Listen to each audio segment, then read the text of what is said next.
the blogs. They're so vicious and so ridiculous. Conservatives like to talk and liberals like to type. Hillary Clinton, why'd she go to firedoglake.com? She could have chosen a less controversial site.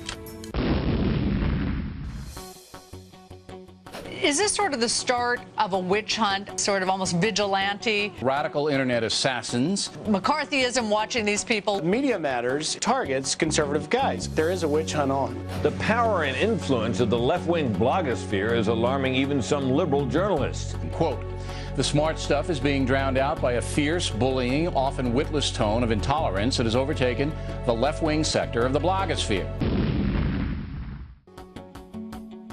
Then I went to the blogosphere, and oh my goodness, it's some of the filthiest language I've ever seen. It's just a sort of blog-driven, conspiracy-driven thing. Innuendos, falsehoods. The Daily Cost, that's the left-wing blogger who is not respectable. That's a dangerous thing about a blog. Sometimes it's a one-way communication. Boy, the internet certainly complicates things these days.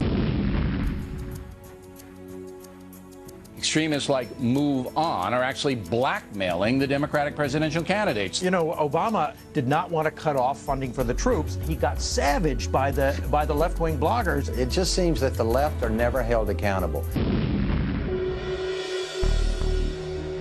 One of the worst examples of hatred America has to offer. Featuring the worst kind of hate rhetoric. A vicious far-left website called the Daily Kos. This is hate of the worst order.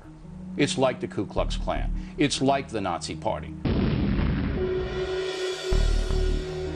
One major corporation has stepped up as a sponsor.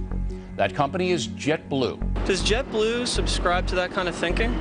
It is beyond belief that a company like JetBlue would sponsor hate mongers like the Daily Kos.